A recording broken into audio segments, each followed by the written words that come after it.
Assalamualaikum warahmatullahi wabarakatuh. Perkenalkan, nama saya Kutomo, Kepala SDN 07 Banyumudal. Pada kali ini saya akan menyampaikan aksi nyata dengan judul menyebarkan pemahaman merdeka belajar. Dalam pelatihan ini ada modul pelatihan yang harus dipelajari untuk Bapak Ibu praktisi pendidikan. Yang pertama adalah mengenali diri dalam memahami diri sebagai pendidik. 2. Mendidik dan mengajar. 3. Mendampingi murid dengan utuh dan menyeluruh.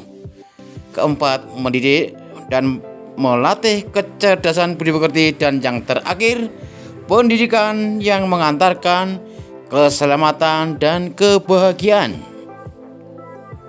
Modul 1 ini mengenali dan memahami diri sebagai pendidik. Ini ada 5 hal yang perlu Bapak Ibu pahami. Yang pertama, pendidik harus mengenali karakteristik dan kebutuhan peserta didiknya. Yang kedua, pendidik harus terus belajar secara mandiri. Pendidik harus bisa mengenali kekuatan dan kelemahan dirinya. Yang keempat, pendidik harus bersifat adaptif terhadap perubahan peserta didiknya. Dan yang terakhir, yang kelima, pendidik harus mampu menuntun tumbuh dan hidupnya kekuatan kodrat pada peserta didiknya. Modul 2 tentang mendidik dan mengajar. Bapak Ibu dan praktisi pendidikan, yang perlu dipahami yaitu 1. Pengajaran merupakan cara menyampaikan ilmu atau manfaat bagi hidup peserta didik secara lahir dan batin. Yang kedua, mendidik adalah menuntun segala kodrat yang ada pada peserta didik sehingga dapat mencapai keselamatan dan kebahagiaan yang setinggi-tingginya. Yang ketiga, pendidikan tidak sekedar memberikan pengetahuan, namun juga mendidik keterampilan berpikir dan mengembangkan kecerdasan batin peserta didik. Dan yang terakhir, manusia yang berdidik adalah manusia yang mampu menguasai dirinya sendiri.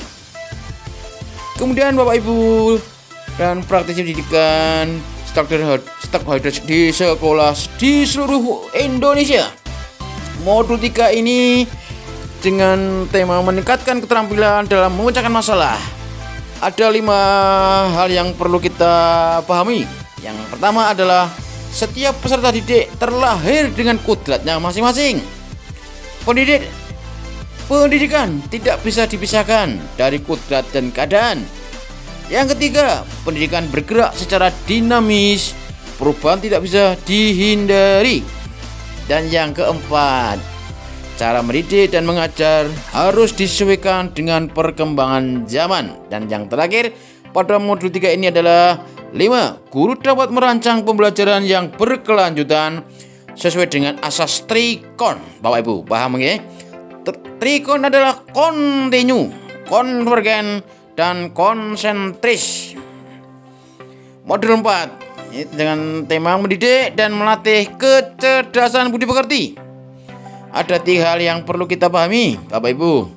Yang nomor satu adalah budi pekerti merupakan perpaduan dari cipta, rasa, dan karsa.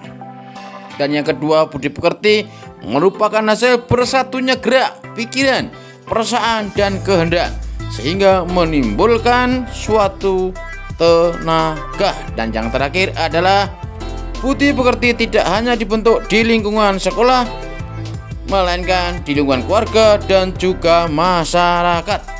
Lanjut modul yang terakhir, Bapak Ibu praktisi pendidikan dan stakeholder pendidikan yang ada di seluruh Nusantara khususnya Indonesia. Modul kelima yang terakhir adalah pendidikan yang mengantarkan keselamatan dan kebahagiaan. Dan perlu dipahami semua, ya ada 2 hal yang perlu dipahami. Yang pertama, 1. Guru harus membimbing peserta didiknya untuk mencapai pemahaman yang bermakna sehingga mengajarkan ilmu pengetahuan. Yang kedua, Fungsi dari pendidikan adalah mengantarkan peserta didik agar siap hidup dan mampu mengisi zamannya. Begitu Bapak Ibu praktisi pendidikan. Sekarang dari paparan saya di aksi nyata ini, silakan Bapak Ibu stakeholder praktisi pendidikan untuk memberikan umpan balik dari PPT saya ini, aksi nyata saya ini.